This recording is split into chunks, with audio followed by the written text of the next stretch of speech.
Hola, ¿qué tal? Buenas noches.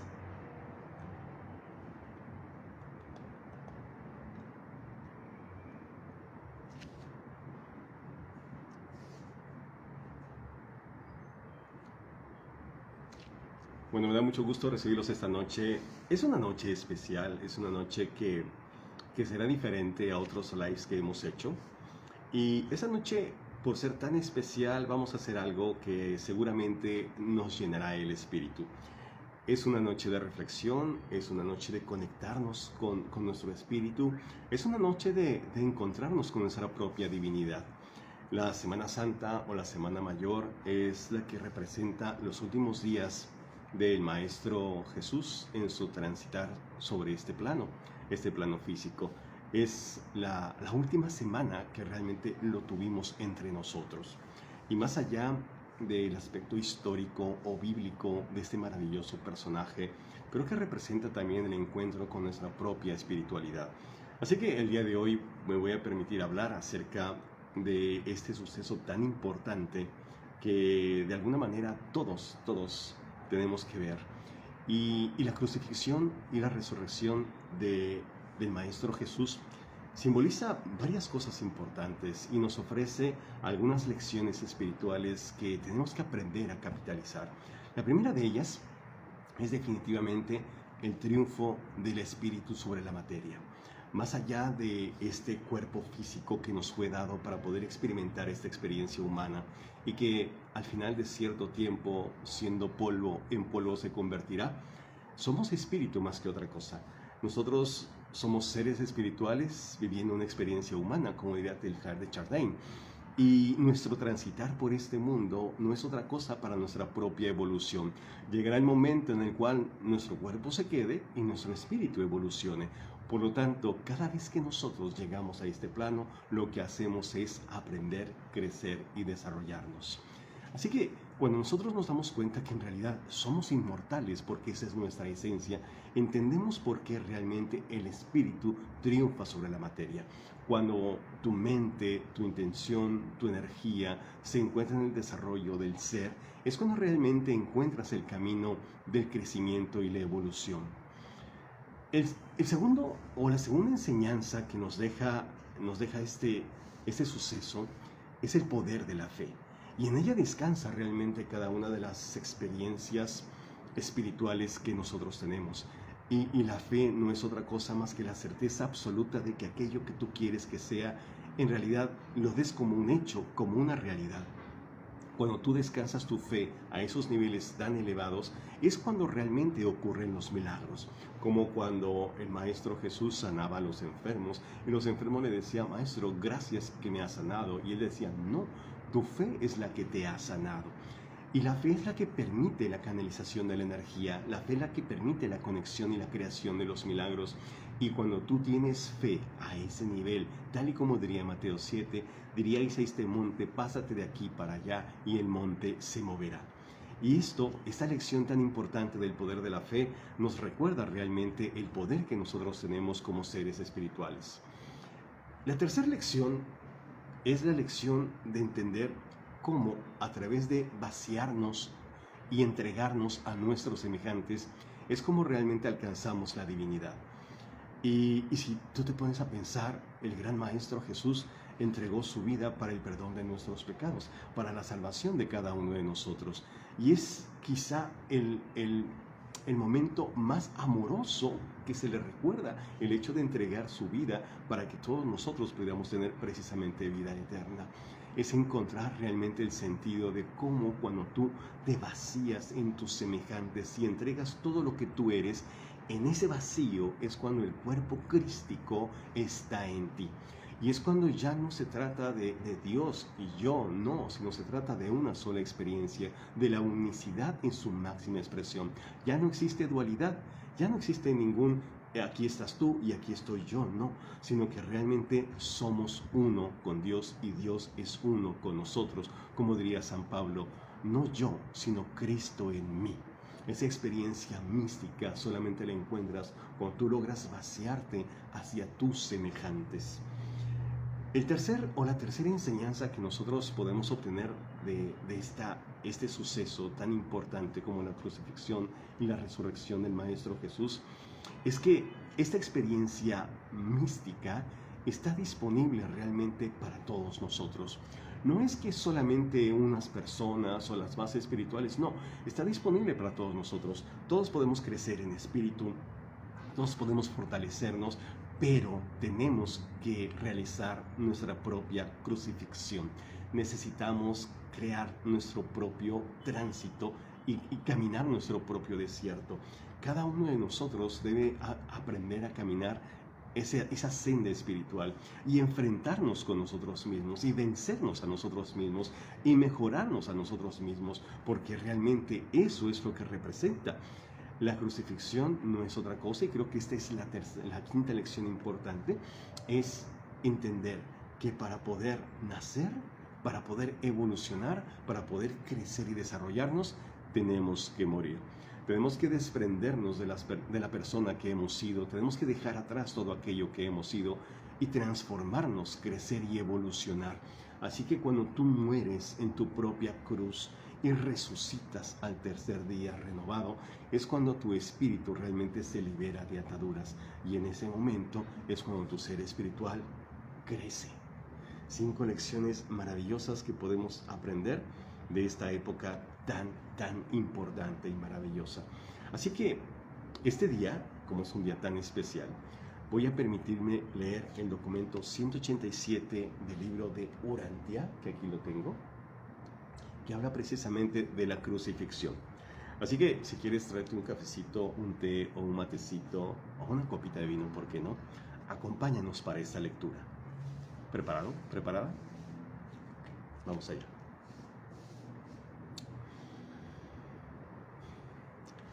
Una vez que se hubo preparado a los 2 bandidos, los soldados, bajo el mando de un centurión, salieron hacia el sitio de la crucifixión. El centurión a cargo de estos 12 soldados era el mismo capitán que la noche anterior había conducido a los soldados romanos al arresto de Jesús en Getsemaní. Era costumbre romana asignar 4 soldados a cada uno de los que serían crucificados. Los 2 bandidos fueron debidamente azotados antes de que se los llevara para la crucifixión. Pero Jesús no recibió golpes adicionales.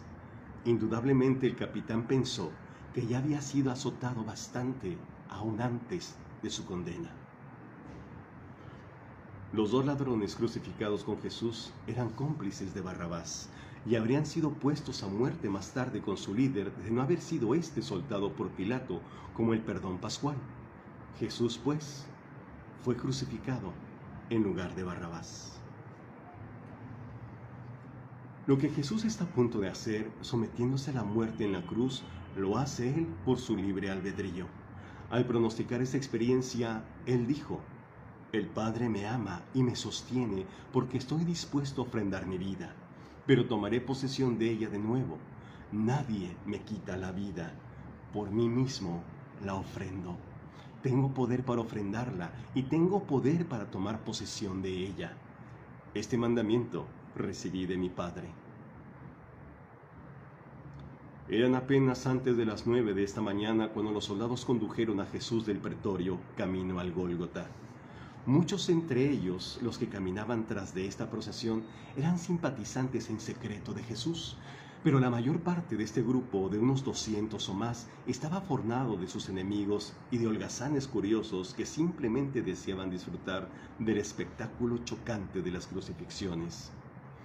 Solo unos pocos de los líderes judíos fueron a presenciar la muerte de Jesús en la cruz. Sabiendo que Pilato lo había entregado a los soldados romanos y que estaba condenado a muerte, se ocuparon más bien de su reunión en el templo, en la que discutieron qué habrían de hacer con los seguidores de Jesús. Antes de salir del patio del pretorio, los soldados colocaron sobre los hombros de Jesús el travesaño. Era costumbre obligar al condenado a que llevara el travesaño hasta el sitio de su crucifixión. El condenado no llevaba toda la cruz, sino tan solo esta viga más corta. Las piezas más largas y verticales de las 3 cruces de madera ya se habían transportado al Gólgota, y cuando llegaron los soldados con sus prisioneros, ya estaban plantadas firmemente en la tierra. De acuerdo con la costumbre, el capitán conducía la procesión, llevando pequeñas tablillas blancas en las que se había escrito con carbón el nombre de los criminales y la naturaleza de los crímenes por los cuales habían sido condenados. Para los dos ladrones, el centurión tenía leyendas con su nombre, y debajo del nombre había una sola palabra: bandido. Era costumbre, después de clavar la víctima al travesaño e izarla hasta su nuevo lugar sobre la viga vertical, clavar esta leyenda en el extremo superior de la cruz, justo encima de la cabeza del criminal, para que todos los espectadores pudieran enterarse por cuál crimen se crucificaba al condenado. La leyenda que llevaba el centurión para colocar en la cruz de Jesús había sido escrita por Pilato mismo, en latín, griego y aramaico, y decía: Jesús de Nazaret, Rey de los judíos. Algunas de las autoridades judías que aún estaban presentes cuando Pilato escribió esta leyenda protestaron vigorosamente porque no querían que se llamara Jesús Rey de los judíos. Pero Pilato les recordó que esa acusación era parte de los cargos que llevaron a su condena. Cuando los judíos vieron que no podían convencer a Pilato de que cambiara de idea, le rogaron que por lo menos modificara la leyenda como sigue. Él dijo: yo soy el rey de los judíos. Pero Pilato se mantuvo firme. No quiso modificar su leyenda. Ante todas las súplicas, él tan solo contestó: lo que he escrito, he escrito. Generalmente era costumbre viajar al Gólgota por el camino más largo para que mayor número de personas pudieran ver al condenado. Pero este día fueron por el camino más directo, saliendo por la puerta de Damasco, que se abría al norte de la ciudad, y siguiendo este camino pronto llegaron al Gólgota, el sitio oficial de Jerusalén para las crucifixiones. Más allá del Gólgota estaban las villas de los pudientes, y del otro lado de la carretera estaban las tumbas de muchos judíos ricos. La crucifixión no era un tipo de condena para los judíos. Tanto los griegos como los romanos habían aprendido este método de ejecución de los fenicios. Aún Herodes, a pesar de su gran crueldad, nunca llegó a practicar la crucifixión. Los romanos nunca crucificaron a un ciudadano romano. Este tipo deshonorable de muerte se usaba tan solo para los esclavos y los pueblos súbditos. Durante el sitio de Jerusalén, tan solo 40 años después de la crucifixión de Jesús, el Gólgota entero se cubrió de miles y miles de cruces sobre las que día tras día pereció la flor de la raza judía. En verdad, una cosecha trágica de lo que se sembrará en ese día. A medida que pasaba la procesión de muerte por las angostas calles de Jerusalén, muchas judías de corazón tierno que habían oído las palabras de buen ánimo y compasión de Jesús y que conocían su vida y de misterio amante, no pudieron contener el llanto al verlo conducido a una muerte tan innoble. A su paso, pues, muchas de estas mujeres lloraban y se lamentaban. Cuando algunas de ellas se atrevieron a caminar a su lado, el maestro volvió hacia ellas la cabeza y dijo: hijas de Jerusalén, no lloréis por mí, sino más bien por vosotras y por vuestros hijos. Mi obra está casi terminada. Pronto iré a mi Padre. Pero los tiempos de tribulaciones tremendas recién empiezan para Jerusalén. He aquí que vendrán días en que diréis: bienaventurados las estériles y las de pechos que no amamantaron jamás a sus pequeños. En aquellos días imploraréis que caigan sobre vosotras las rocas de las colinas, para liberaros de los terrores de vuestras tribulaciones. Estas mujeres de Jerusalén en verdad eran valientes al manifestar compasión por Jesús, porque estaba estrictamente prohibido por la ley mostrar sentimientos caritativos por el que iba hacia su crucifixión. Se permitía que el gentío se lo mofara al condenado, se burlara de él o lo ridiculizara, pero no se permitía que se expresara compasión alguna. Aunque Jesús apreciaba estas manifestaciones de compasión en esta hora oscura en la que sus amigos estaban escondidos, no quería que estas mujeres de buen corazón incitaran la ira de las autoridades por atreverse a mostrar misericordia por él. Aún en ese momento, Jesús poco pensaba en sí mismo, sino que pensaba en los días terribles de tragedia que caerían sobre Jerusalén y sobre toda la nación judía. Mientras el maestro trastabillaba camino de la crucifixión, estaba muy cansado, estaba casi exhausto. No había comido ni bebido desde la última cena en la casa de Elías Marcos. Tampoco le habían permitido que disfrutara de un momento de reposo. Además, hubo de soportar un interrogatorio tras otro hasta la hora de su condena, sin mencionar los azotes abusivos, el sufrimiento físico y la pérdida de sangre. Además de todo esto, estaba su extremada angustia mental, su aguda tensión espiritual y un sentimiento terrible de soledad humana. Poco después de pasar por la puerta de salida de la ciudad, al tropezar Jesús bajo el travesaño, la fuerza física le abandonó por un momento y cayó bajo el peso de su enorme carga. Los soldados le gritaron y patearon, pero él no podía levantarse. Cuando el capitán vio esto, sabiendo todo lo que Jesús ya había soportado, mandó a sus soldados que desistiesen. Luego ordenó a uno que pasaba, un tal Simón de Cirene, que tomara el travesaño de los hombros de Jesús y lo obligó a llevarlo por el resto del camino hasta el Gólgota. Este Simón había venido de Cirene, en el norte de África, para asistir a la Pascua. Paraba con otros cireneos en las afueras de los muros de la ciudad e iba camino del templo para asistir a los oficios cuando el capitán romano le mandó que llevara el travesaño de Jesús. Simón permaneció allí todas las horas que tardó el Maestro en morir en la cruz, hablando con muchos de sus amigos y con sus enemigos. Después de la resurrección y antes de irse de Jerusalén, él se convirtió valientemente al Evangelio del reino y cuando volvió a su hogar, condujo a toda su familia al reino celestial. Sus dos hijos, Alejandro y Rufo, fueron maestros muy eficaces del nuevo Evangelio en África, pero Simón nunca supo que Jesús, cuya carga él llevó, y el tutor judío que cierta vez había consolado a su hijo lesionado, era la misma persona.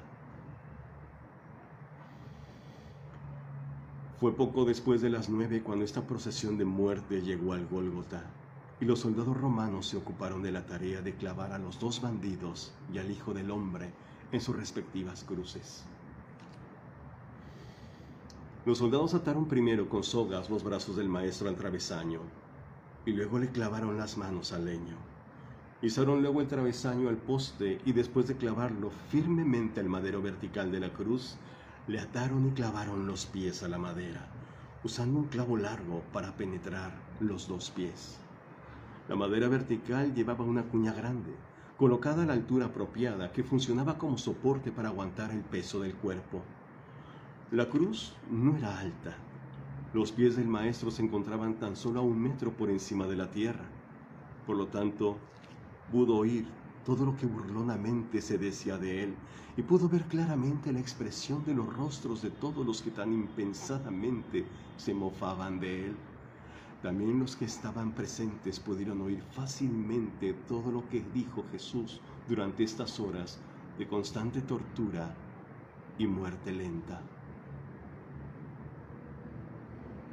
Era costumbre quitar todas las vestimentas de los que debían ser crucificados, pero puesto que los judíos objetaban grandemente a que se mostrara el cuerpo humano desnudo en público, los romanos proveían un paño adecuado para los condenados a la crucifixión en Jerusalén. Por lo tanto, una vez que le quitaron a Jesús sus vestimentas, con eso lo cubrieron antes de colocarlo en la cruz. Se recurría a la crucifixión como castigo particularmente cruel y lento, pues a veces tardaba varios días la víctima en morir.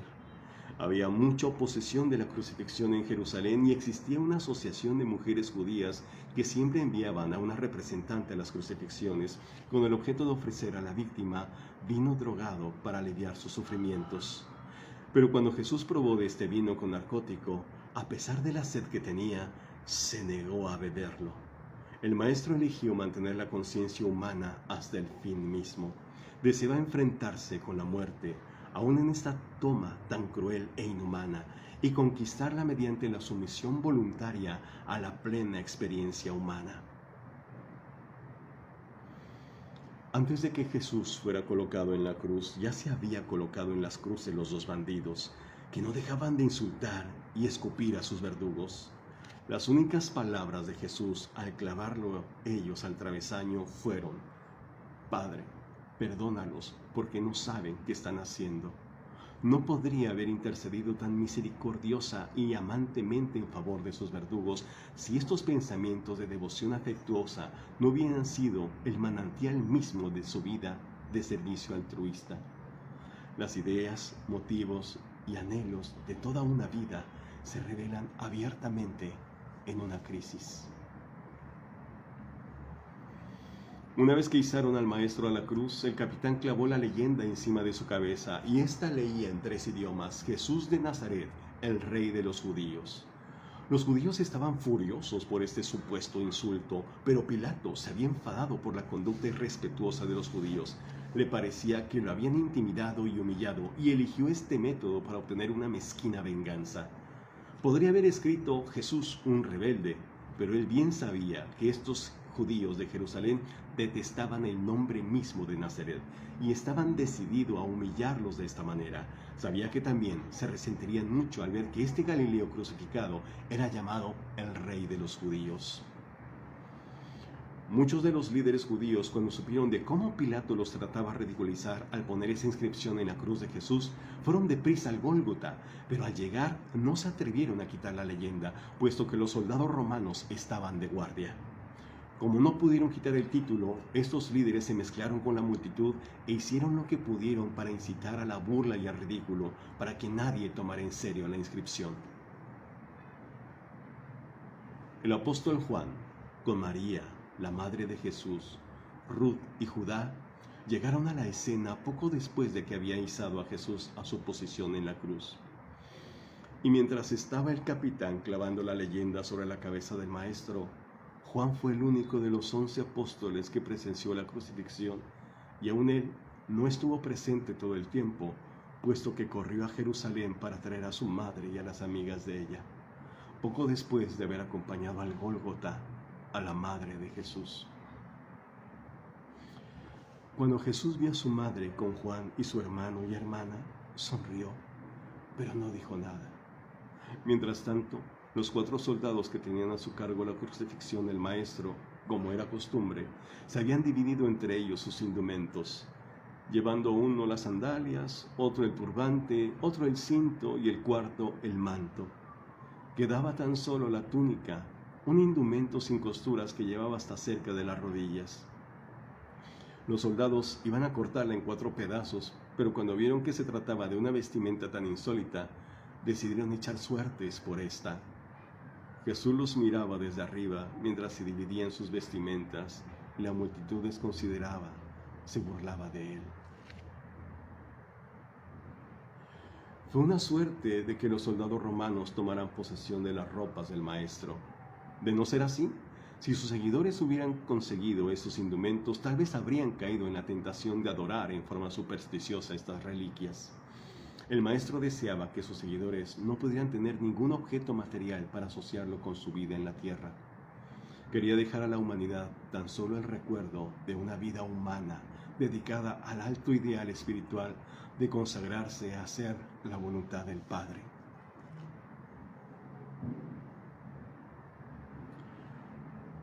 Alrededor de las 9:30 por la mañana de este viernes, Jesús fue colgado de la cruz. Antes de las 11, más de 1000 personas habían reunido para presenciar este espectáculo de la crucifixión del Hijo del Hombre.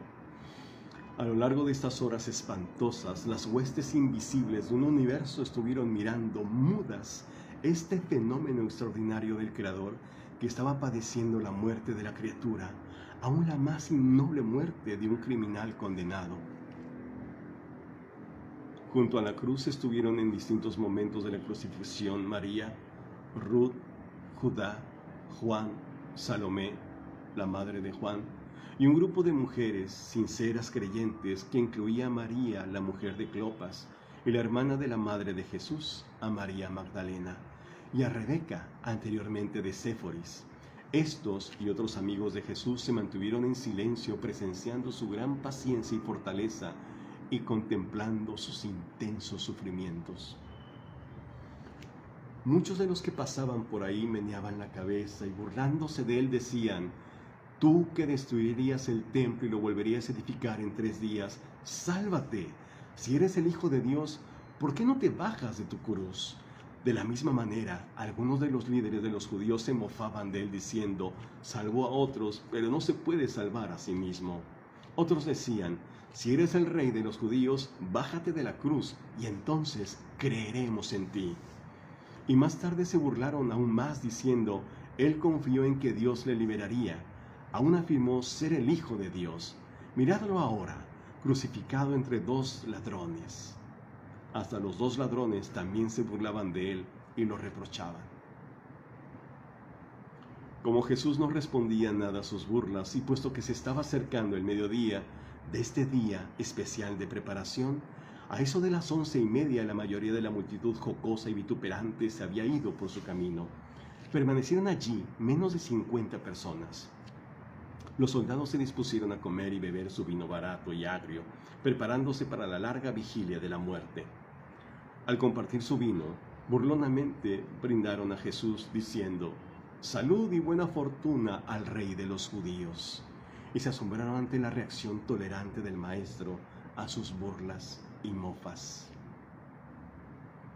Cuando Jesús los vio comer y beber, bajó la mirada hacia ellos y dijo, tengo sed.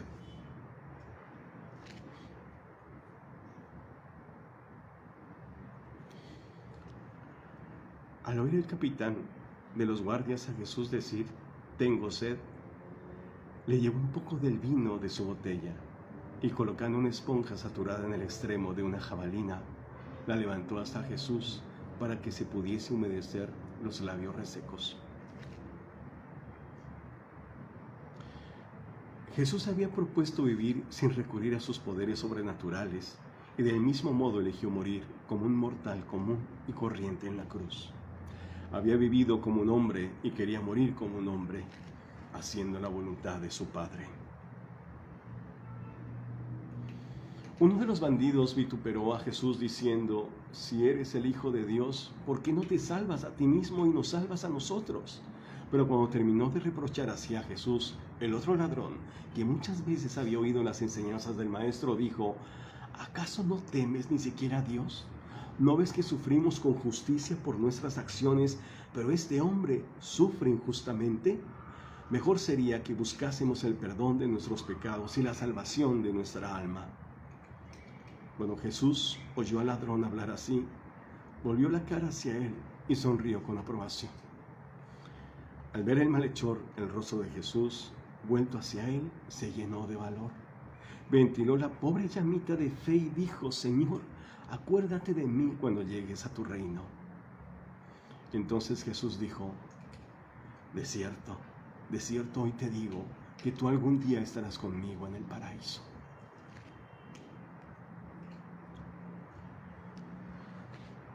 El maestro encontró tiempo en medio de la tortura de la muerte para escuchar la confesión de fe del bandido creyente. Una vez que este bandido iba en pos de la salvación, él encontró la liberación. Muchas veces antes él había sentido el impulso de creer en Jesús, pero solo en esas últimas horas de conciencia se volvió de todo corazón hacia las enseñanzas del Maestro. Cuando vio la forma en que Jesús se enfrentaba con la muerte en la cruz, este ladrón ya no pudo resistir la convicción de que el Hijo del Hombre era en verdad el Hijo de Dios. Durante este episodio de la conversión y recepción del ladrón en el reino por Jesús, el apóstol Juan estaba ausente porque había ido a la ciudad para recoger a su madre y a los amigos de ella y conducirlos a la escena de la crucifixión. Lucas posteriormente escuchó este relato de labios del capitán romano de la guardia que se había convertido. El apóstol Juan habló de la crucifixión tal como él recordaba el acontecimiento, 2/3 de siglo después de lo ocurrido. Los demás registros se basan en el relato del centurión romano que estaba a cargo, quien por causa de lo que vio y oyó, posteriormente creyó en Jesús y entró a la hermandad plena del reino del cielo en la tierra. Este joven, el bandido penitente, había caído en una vida de violencia y fechorías por influencia de los que encomiaban tal carrera criminal como eficaz protesta patriótica contra la opresión política y la injusticia social. Este tipo de enseñanza, sumado al hecho de aventuras, conducía a muchos jóvenes, de otro modo bien intencionados, a alistarse a estas atrevidas expediciones de robo. Este joven veía a Barrabás como un héroe. Ahora se daba cuenta de su error. Ahí, en la cruz, a su lado, vio él a un verdadero gran hombre, un verdadero héroe. Vio él a un héroe que inflamaba su celo e inspiraba sus más altas ideas de dignidad moral y estimulaba todos sus ideales de valor, hombría y valentía. Al contemplar a Jesús, brotó en su corazón un sentimiento sobrecogedor de amor, lealtad y grandeza genuina. Si otra persona en el gentío vituperante hubiera experimentado el nacimiento de la fe en su alma y hubiera apelado a la misericordia de Jesús, habría sido recibida con la misma consideración amante que él mostró hacia el bandido creyente. Instantes después de prometer el maestro al ladrón arrepentido que se encontraría alguna vez en el paraíso, retornó Juan de la ciudad, acompañado de su madre y un grupo de casi 12 mujeres creyentes. Juan estuvo junto a María, la madre de Jesús, confortándola. Su hijo Judá estaba de pie del otro lado. Al mirar la escena, Jesús, era ya el mediodía, y dijo a su madre: «Mujer, he aquí a tu hijo». Y hablando a Juan le dijo: «Hijo mío, he aquí a tu madre». Luego se dirigió a ambos diciendo: «Deseo que os vayáis de este lugar». Así pues, Juan y Judá se llevaron a María del Gólgota. Juan llevó a la madre de Jesús al lugar donde él paraba en Jerusalén, y luego volvió deprisa a la escena de la crucifixión. Después de la Pascua, María volvió a Betsaida, donde vivió en la casa de Juan por el resto de su vida natural. María no llegó a vivir un año entero después de la muerte de Jesús. Cuando María se fue, las otras mujeres se retiraron a corta distancia y permanecieron acompañando a Jesús hasta que éste expiró en la cruz. Y aún estaban allí cuando bajaron de la cruz el cuerpo del Maestro para ser sepultado. Aunque era un tanto temprano para la temporada en que semejantes fenómenos solían ocurrir, poco después de las 12 del día, el cielo se oscureció por la presencia de arena fina en el aire.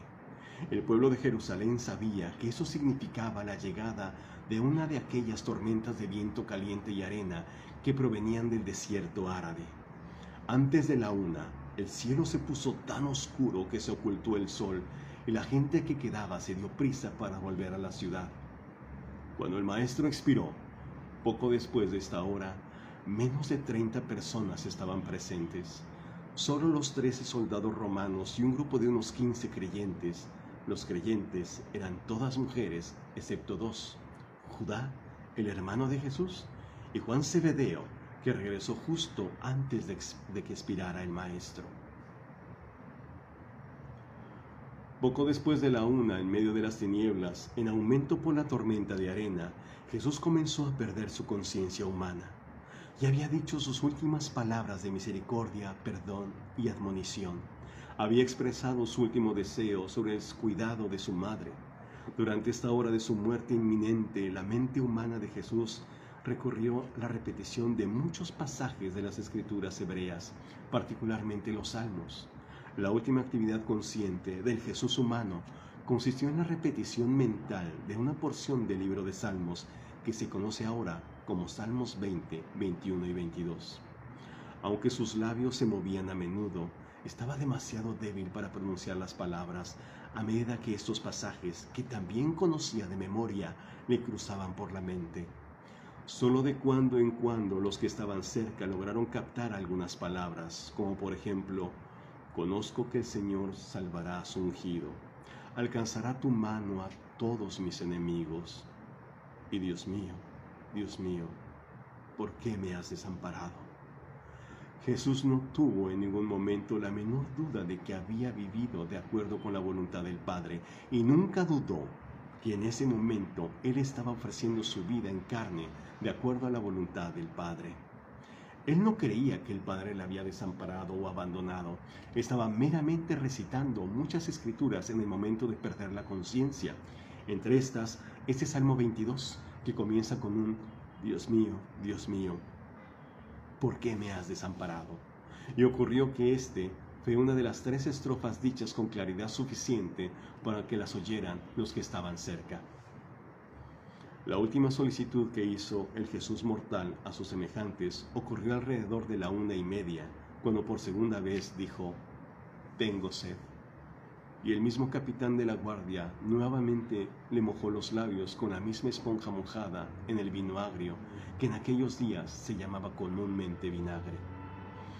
La tormenta de arena aumentó en intensidad y los cielos se oscurecieron cada vez más. Aún permanecieron allí los soldados y el pequeño grupo de creyentes. Los soldados estaban acuclillados cerca de la cruz, todos juntos para protegerse de la arena cortante. La madre de Juan y otros vigilaban a cierta distancia bajo la escasa protección de una roca voladiza. Cuando el maestro finalmente exhaló su último aliento, estaban al pie de su cruz Juan Zebedeo, su hermano Judá, su hermana Ruth, María Magdalena y Rebeca, anteriormente de Séforis. Era poco antes de las 3 cuando Jesús clamó a gran voz: «Consumado es». Padre, en tus manos encomiendo mi espíritu. Después de hablar así, bajó la cabeza y abandonó la lucha por la vida. Cuando el centurión romano vio cómo Jesús había muerto, se golpeó el pecho y dijo: «Este era realmente un hombre justo.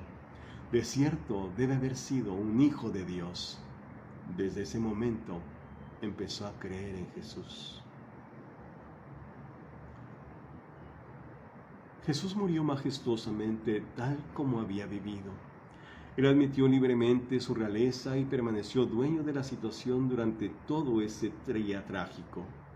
Él, por su propia voluntad, pasó por una muerte ignominiosa después de proveer la seguridad de sus apóstoles elegidos. Sabiamente refrenó la violencia peligrosa de Pedro y dispuso de que Juan permaneciera junto a él hasta el fin de su existencia mortal. Reveló su verdadera naturaleza al mortífero Sanedrín y recordó a Pilato la fuente de su autoridad soberana como Hijo de Dios. Salió por el Gólgota cargando el travesaño de su cruz y terminó su autootorgamiento amante encomendando su espíritu de adquisición mortal al Padre del paraíso. Después de semejante vida y semejante muerte, el Maestro realmente podía decir: «Consumado es». Porque este día era el día de preparación tanto para la Pascua como para el sábado. Los judíos no querían que los cadáveres quedaran exhibidos en el Gólgota. Por lo tanto, fueron ante Pilato pidiendo que se le rompieran las piernas a estos 3 hombres y fueran despachados y así pudieran ser bajados de la cruz y echados a las fosas de los criminales antes de la puesta del sol. Cuando Pilato escuchó esta solicitud, inmediatamente mandó a 3 soldados a que les rompieran las piernas y terminaran con Jesús y con los 2 bandidos. Cuando esos soldados llegaron al Gólgota, hicieron lo que se les había ordenado con los 2 ladrones, pero encontraron que Jesús ya estaba muerto y se sorprendieron. Sin embargo, para asegurarse de su muerte, uno de los soldados le metió la lanza en el costado izquierdo. Aunque era frecuente que las víctimas de la crucifixión permanecieran vivas en la cruz aún por 2 o 3 días, la sobrecogedora agonía emocional y la aguda angustia espiritual de Jesús trajo el fin de su vida mortal en la carne en menos de 5 horas y media.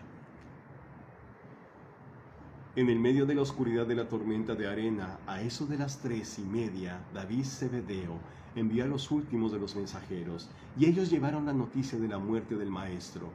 Despachó al último de sus corredores a la casa de Marta y María en Betania, donde él suponía que estaba la madre de Jesús con el resto de la familia. Después de la muerte del Maestro, Juan envió a las mujeres, a cargo de Judá, a la casa de Elías Marcos, donde permanecieron durante el sábado. Juan mismo, que ya para ese entonces era bien conocido del centurión romano, permaneció en el Gólgota hasta que llegaron José y Nicodemo con la orden de Pilato, autorizándolos para hacerse cargo de los restos de Jesús. Así terminó un día de tragedia y congoja para un vasto universo, cuyas miríadas de inteligencias presenciaron el espectáculo sobrecogedor de la crucifixión, de la encarnación humana de su amado soberano. Estaban anonadados por esa exhibición de maldad mortal y perversidad humana.